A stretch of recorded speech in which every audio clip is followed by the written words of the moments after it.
घर में खाने को नहीं था, परिस्थितियां बहुत खराब थी, तो उन्होंने कहा कि नहीं, तुम्हारे पिताजी इस दुनिया में नहीं है। तब समझिए कि दुखों का पहाड़ टूट गया। पिताजी कहा करते थे कि बेटा कभी हिम्मत नहीं हारता, मुकाबला करना संघर्षों का, तुम सुपर 30 चलाओ। 30 ऐसे बच्चों को चुनो जिसके पास सुविधाएं नहीं है, संसाधन नहीं है।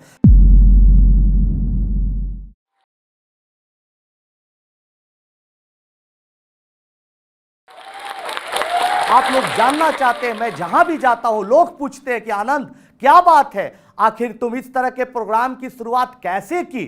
तब मैं बताना चाहता हूं कि मेरा भी जन्म, आप चित्र में देख रहे हैं, मेरा भी जन्म एक ऐसे परिवेश में हुआ जहां बहुत गरीबी थी। 1.5 कमरे के मकान में हमारा संयुक्त परिवार रहता था।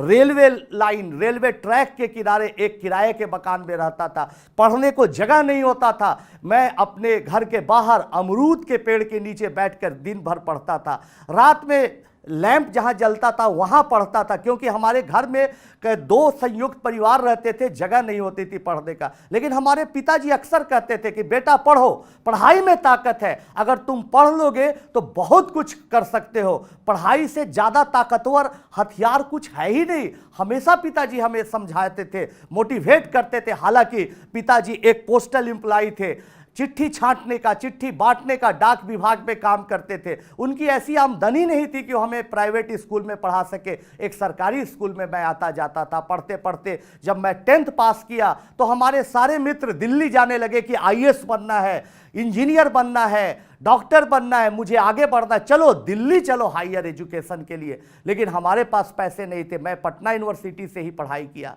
पढ़ाई करते करते मैं सौभाग्यशाली मानता हूं कि डॉक्टर DP वर्मा और बाल गंगाधर प्रसाद जैसे लोग मुझे मिले, जो मेरा हमेशा उत्साह बढ़ाया। और इतना अच्छा उत्साह बढ़ाया कि हमने मैथमेटिक्स में कुछ नया फार्मूला इजाद किया। वो फार्मूला कैम्ब्रिज यूनिवर्सिटी जाने का कारण बना। वो फार्मूला अच्छे अच्छे जर्नल्स में छपा। कुछ आर्टिकल्स लिखे मैथमेटिक्स में, वो भी लंदन और अमेरिका के जर्नल्स में छपे। मेरी चर्चाएं हुई और कैम्ब्रिज यूनिवर्सिटी से ऑफर आया। कैम्ब्रिज यूनिवर्सिटी से ऑफर आने के बाद घर में खुशियों का ठिकाना नहीं था। माँ बहुत खुश थी, मिठाई बना रही थी, खीर उस दिन बनाई कि बेटा मेरा कैम्ब्रिज जा रहा है। बहुत खुशी की बात है कि मेरा बेटा कैम्ब्रिज जा रहा है। लेकिन दोस्तों, दुख की बात थी कुछ दिनों के बाद कि हमारे पास इतना भी पैसा नहीं था कि मैं कैम्ब्रिज जा पाऊँ। कैम्ब्रिज जाने के लिए कुछ भी मेरे पास नहीं था। हवाई जहाज का किराया तक नहीं था। हमारे पिताजी की आमदनी इतनी कम थी कि वो सोच भी नहीं सकते थे कि बेटा को हवाई जहाज का किराया उपलब्ध कराया जाए। लेकिन हमारे पिताजी ने हार नहीं मानी। वो 23 अगस्त की रात की बात थी। पिताजी बहुत दुखी थे। मैं और मेरा भाई प्रणव, वो भी छुट्टी पर आया हुआ था। मेरा कंबाइंड फैमिली पूरा, हम लोग बैठे हुए थे। अब पिताजी बहुत उदास थे। हम लोग पूरा परिवार समझा रहे थे, पिताजी आप नहीं टेंशन में रहे, अरे आज नहीं तो कल मौका मिलेगा, कल नहीं तो परसों मौका मिलेगा, आप टेंशन में नहीं रहे। लेकिन पिताजी उस दिन दुखी थे। हम लोग खाना खा चुके थे अपने अपने कमरे में, जो छोटा सा 1-2 कमरा था, चल गए थे, वहाँ पर पढ़ाई कर रहे थे। अचानक करीब 11 बजे रात की बात है, अचानक पिताजी की सांस फंसने की आवाज़ आती है। हम माताजी सब लोग दौड़ के जाते, क्या हुआ क्या हुआ। पिताजी इस दुनिया में नहीं थे। और लेकिन हम लोगों को विश्वास नहीं हो रहा था कि पिताजी नहीं है, क्योंकि अचानक शांत हो गए। 1 मिनट पहले तक वो बातचीत कर रहे थे और अचानक शांत हो गए थे। हम लोगों को जानकारी में नहीं हो रही थी क्या थी। लेकिन 23 अगस्त, बारिश का महीना, स्लम इलाका, पूरे घुटने भर से ज़्यादा पानी इलाके में भरा हुआ था। डॉक्टर से पास जाने का कोई तरीका नहीं था, तो क्या करे क्या करे। हम लोग एकदम हड़बड़ में बगल में गए। वहाँ एक बेचारा हमारा पड़ोसी के ठेले पर फल बेचता था, उसके ठेले पर ही पिताजी को रखकर हम लोग लेके जा रहे थे पटना मेडिकल कॉलेज। ऊपर से बारिश हो रही थी और नीचे से जल जमाव था। हम लोग किसी तरह से पिताजी को जब पटना मेडिकल कॉलेज में ले गए तो उन्होंने कहा कि नहीं, तुम्हारे पिताजी इस दुनिया में नहीं है।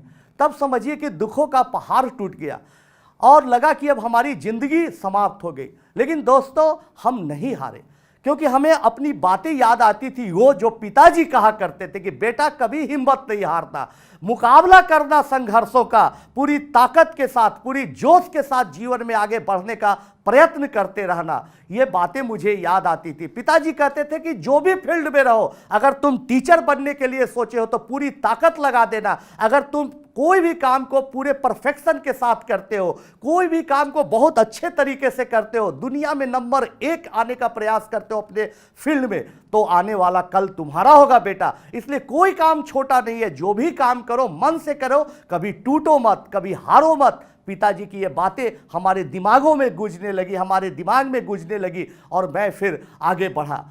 तब हम सोच रहे थे कि क्या करें नहीं करें, क्योंकि पिताजी के जगह पर सरकारी नौकरी अनुकंपा के आधार पर मिल रही थी। घर में खाने को नहीं था, परिस्थितियां बहुत खराब थी। माताजी इतनी पढ़ी लिखी हुई नहीं थी कि पिताजी के जगह पर नौकरी कर सके। छोटा भाई था मेरा, उसकी उम्र अभी नहीं हो रही थी। लोग कह रहे थे पिताजी के जगह पर नौकरी कर लो, लेकिन हमने कभी भी समझौता नहीं किया। मैं सोच रहा था, निराश बैठा हुआ था। माँ आई, अब बोली बेटा क्या बात है, तुम इतने दुखी हो। मैंने बताई बातें। माँ बोली बेटा तुम हारना मत, मैं तेरे लिए पापड़ बनाऊंगी, मुझे पापड़ बनाना आता है, मैं पापड़ बेलूंगी, पापड़ बनाऊंगी, और तुम क्या करना कि थोड़ी मदद करना, शाम को उसको घूम घूम कर पापड़ बेचना। माँ पापड़ बनाना शुरुआत की, और आप देख रहे हैं कि इस परिस्थिति में हमारी माताजी पापड़ बनाती थी, और हम लोग लेके घूम घूम कर दोनों भाई बेचते थे। आनंद पापड़ ले लो, आनंद पापड़ ले लो। इसी तरह से मेरा दिन चलता गया, और एक दिन ऐसा फिर आया कि पापड़ बेचते बेचते मेरा भाई बोला कि भैया आप कब तक पापड़ बेचिएगा।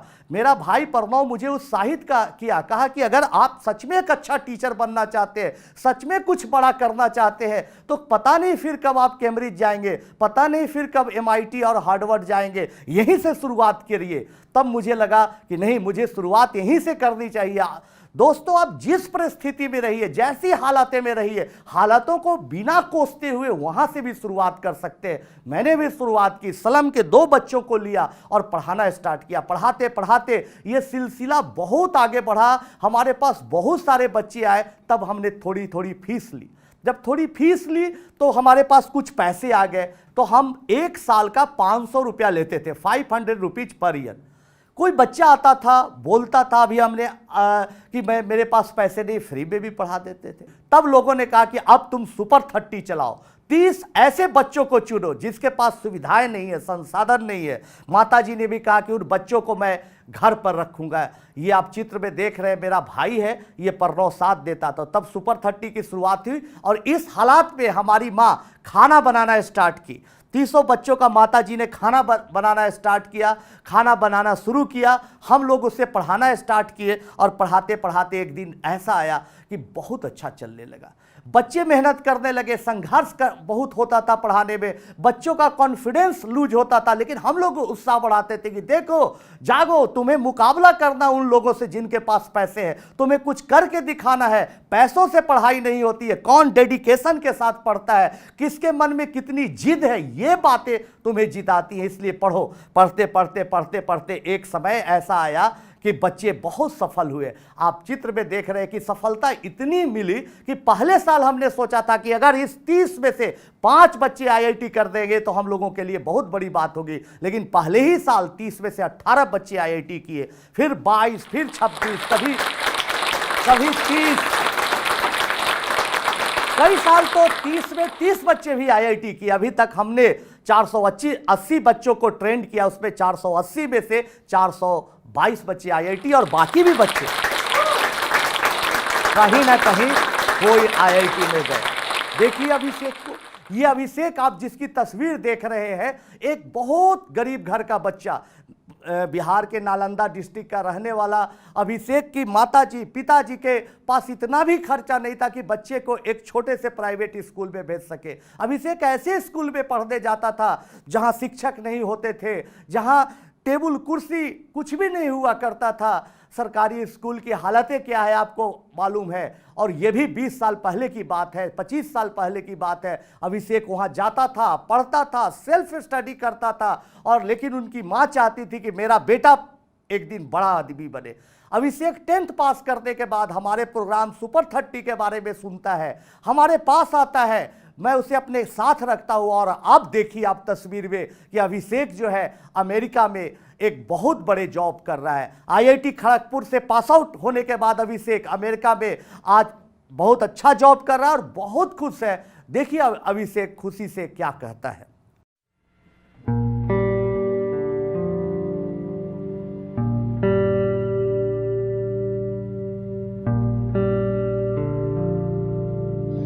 It's unbelievable.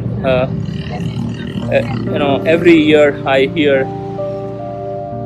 or I read the news कि आज एक रिक्शा चलाने वाला का बेटा चला गया जेई में, आज वो लड़का चला गया जेई में, and it's very emotional for me, क्योंकि मुझे याद है कि मैं भी एक बार ऐसा था।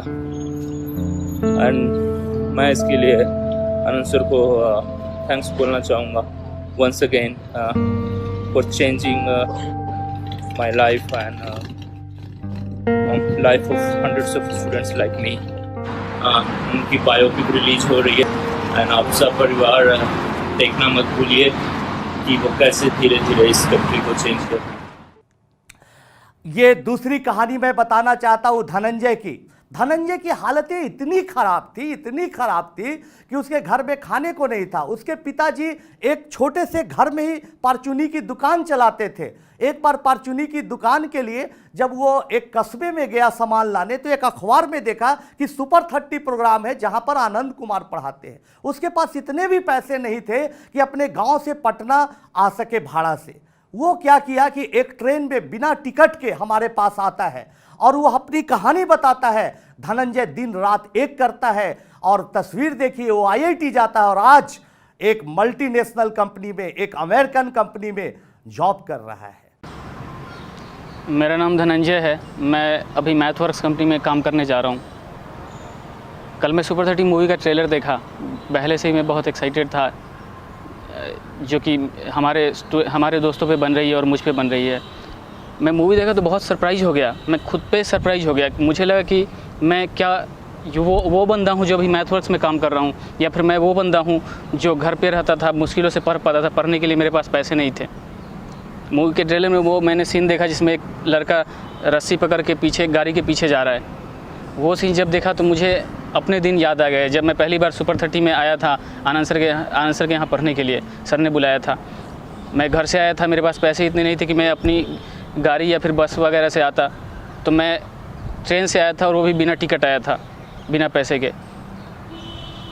फिर सर के यहाँ रहा तो काफ़ी सर मोटिवेशन किए, अच्छे से पढ़ाए, खाना पीना सब अच्छे से दिए, तो इसके कारण मैं इतना आगे बढ़ पाया। अगर सर नहीं होते तो मैं इतना आगे नहीं बढ़ पाता। ठीक उसी तरह से आपको एक और कहानी सुनाना चाहेंगे। वो कहानी आप प्रेमलाल की है, प्रेमपाल की कहानी है। प्रेमपाल की कहानी आप देखिए कि प्रेमपाल को लोगों ने बेघर कर दिया था। वो गांव में भी झुग्गी झोपड़ियों में रहता था। झुग्गी एक ऐसी स्थिति आई कि उसे पेड़ के नीचे परिवार को रहना पड़ा। इतनी गरीबी, फादर मजदूरी करते थे, लेकिन वो भी हमारे पास आता है। उसमें भी मैंने देखा कि सच में जोश है, कुछ करने की तमन्ना है। हमारे पास आता है, मेहनत करता है और मेहनत करते करते करते करते एक दिन आईआईटी का भी एग्जामिनेशन क्रैक करता है और आज इसरो में वो एज ए साइंटिस्ट काम कर रहा है। देखिए प्रेमपाल क्या कहता है। मेरा नाम प्रेमपाल है। मैं अभी इसरो में एज ए साइंटिस्ट ज्वाइन करने जा रहा हूँ। मैं सुपर 30 बैच 2015 से पढ़ा हुआ हूँ। मेरा बचपन से ही एक मकसद था कि मैं अपने देश के लिए कुछ करूँ, तो नया कुछ इन्वेंशन करूँ। तो उसके लिए मैं बचपन से ही अच्छी से पढ़ाई करता था। बट एक टाइम ऐसा आया था कि मैं बेघर हो गया था। मेरे पास रहने के लिए घर नहीं था। जब मैं इंटर पास आउट हुआ तो उसमें मुझे मेरे पास उतने पैसे नहीं थे कि मैं बहुत अच्छा कोचिंग में जा कर के पढ़ाई कर सकूं। तो उसमें मुझे सुपर 30 के बारे में पता चला और मैं पटना आ गया। तो आनंद सर से मिला और उसके बाद सुपर 30 मेरा एडमिशन हो गया। तो उसके बाद जो आनंद सर का पढ़ाने का तरीका है, एक बच्चों को स्टोरी सुना करके एकदम मोटिवेट करके, वो मुझे बहुत अच्छा लगा। वो सबको बहुत अच्छा लगा, क्योंकि वो एकदम यूनिक तरीका है। उससे इवन जो कॉमन बच्चे होते हैं, जो नॉर्मल होते हैं, उसमें भी जोश आ जाता है पूरा पढ़ने के लिए, पूरा मेहनत करने के लिए। तो ये सब के साथ मैं अच्छे से पढ़ाई करना चालू किया और डेली आनंद सर का क्लास करता था और डेली उनका नया मोटिवेशन का तरीका होता था। उसे मैं डेली अभी घर में जाकर और अच्छे से पढ़ाई करता था। ये सब करके मैं अच्छा रैंक लाया और उसके बाद IIST में एडमिशन किया, वहाँ से अभी पास आउट हो गया हूँ और इसरो में एज ए साइंटिस्ट जा रहा हूँ। तो सुपर 30 पे जो मूवी आने वाली है वो उसका ट्रेलर मैं कल देखा। उसका ट्रेलर देख करके मुझे ऐसा लग रहा है जैसे उसमें मेरी ही स्टोरी चल रही है और मेरे जैसे और भी बच्चों और भी युवाओं की जो मेरे साथ पढ़ते थे उनकी स्टोरी है। तो हम लोग एकदम 100% अपनी स्टोरी से कनेक्ट कर रहे हैं उसको। ऐसा लग रहा है जैसे मैं ही हूँ उसमें कोई दूसरा एक्टर नहीं है। और जो ऋतिक रोशन की एक्टिंग की बात है तो वो ऐसा नहीं लग रहा है जैसे कि कोई दूसरा एक्टर है, ऐसा लग रहा है जैसे आनंद सर ही पढ़ा रहे हैं उसमें। एकदम वही तरीका, वही जोश, वही एनर्जी फुल। ऐसा लग रहा था जैसे वो कल ही का बात है, कल ही मैं उस क्लासरूम में पढ़ रहा हूँ। यही नहीं तो हम ये बताना चाहते हैं आपको कि अभी तक ऐसी 480 कहानियां हमारे घर में बनी, जिसमें बच्चे ऐसे परिवेश से आते थे जिनके पास रहने के लिए नहीं है, खाने के लिए नहीं है, लेकिन उनके पास क्या था? जज्बा था, जोश था कुछ कर गुजरने का, और वो हमारे पास आए, पढ़े लिखे और आज अच्छे अच्छे जगहों पर है। उसके बाद मान सम्मान का दौर चला दोस्तों, काफ़ी मान सम्मान मिला, कई लोगों ने अवार्ड दिया, और फिर उसके बाद दौर हुआ जहां तहां बाहर घूमकर बच्चों को मोटिवेट करने का सिलसिला। लोग बुलाते थे, गांव में, शहर में, छोटे छोटे कस्बों में भी जाने पर हजारों की भीड़ लगने लगी और बच्चे मोटिवेट होकर, उत्साहित होकर मुझे सुनने आने लगे। लेकिन इसी बीच कई पॉलिटिशियन ने देखा कि अरे ये तो बड़ा अच्छा मौका है भाई, लड़ा दो इसको चुनाव, जिता दो इलेक्शन। तो बहुत सारे ऑफर आए, कई पिछले 2 इलेक्शन में भी ऑफर आए, पिछले में भी, इसमें भी, इलेक्शन में भी, क्या हो आइए लड़िए, हमारी पार्टी से चुनाव लड़िए। आज दोस्तों मैं अगर इलेक्शन लड़ता तो मैं कॉन्फिडेंस के साथ बोल सकता हूं कि उस चुनाव को जीत भी जाता, एक सांसद भी बन जाता। लेकिन अगर सांसद बन जाता तो जो स्टॉक में फिर मुझे कोई नहीं बुलाता। इसलिए अच्छा है कि आप ही लोगों के सामने बोलने का मौका मिल रहा है। इस जोश टॉक में आके कुछ कहने का मौका इसलिए मिला क्योंकि मैं आज भी शिक्षक हूं, मैं सदा शिक्षक बना रहूं, इसके लिए प्रयासरत रहूंगा, आप लोगों को पढ़ाता रहूं, इसके लिए प्रयासरत रहूंगा। आप देख सकते इस भीड़ को। उसके बाद बहुत सारे प्रोग्राम में जाने का मौका मिला, बड़े बड़े कार्यक्रमों में, बड़े बड़े फिल्म सितारों के साथ मिलने का मौका मिला। KBC में कौन बनेगा करोड़पति में जब हमारी मुलाकात हुई अमिताभ बच्चन जी से तो उन्होंने बहुत खुशी जाहिर की और मैंने 25 लाख रुपए भी जीते। और आपको जानकर बहुत खुशी होगी कि एक साथी, एक सहयोगी वहां बुलाया जाता है KBC में। तो मैं एक अंतिम प्रश्न पर फंस गया था, अटक गया था, तो वहाँ पर एक हमारे साथी ने सहयोग किया, वो भी मेरा पुराना IIT में पढ़ने वाला सुपर 30 का स्टूडेंट ही था। तो हर जगह आज स्टूडेंट का हेल्प मिल रहा है, हमारे स्टूडेंट अच्छे अच्छे जगह पर है। ऐसी बात नहीं है कि अगर आप कुछ सच में अच्छा करेंगे, किसी का भला करेंगे, तो केवल आपके रास्ते में कठिनाइयाँ आएंगी, आपके रास्ते में केवल परेशानी आएंगी, ऐसी बात नहीं है। मुझे बहुत अच्छे अच्छे अनुभव भी मिले, बहुत लोगों का प्यार मिला। आज मैं कोई पोस्ट डालता हूं फेसबुक पर, ट्विटर पर, तो हजारों लोग उस पर रिप्लाई करते हैं।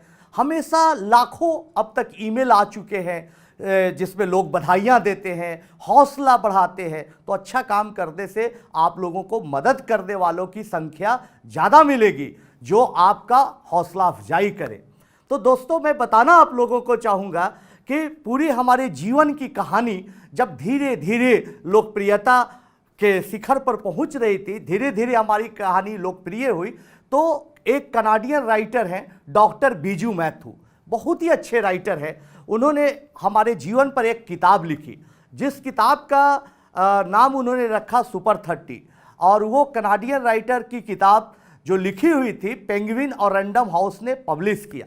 उस किताब के आ जाने के बाद, उस बायोग्राफी के आने के बाद धीरे धीरे लोकप्रियता और हमारी बढ़ी, और फिर फिल्म इंडस्ट्री के लोग आने लगे, बहुत बड़े बड़े कलाकार आए और उन्होंने ऑफर किया कि मैं आपका किरदार निभाना चाहता हूँ, मैं आपके बदला एक्टिंग करना चाहता हूँ। लेकिन मैंने ऋतिक रोशन को चुना।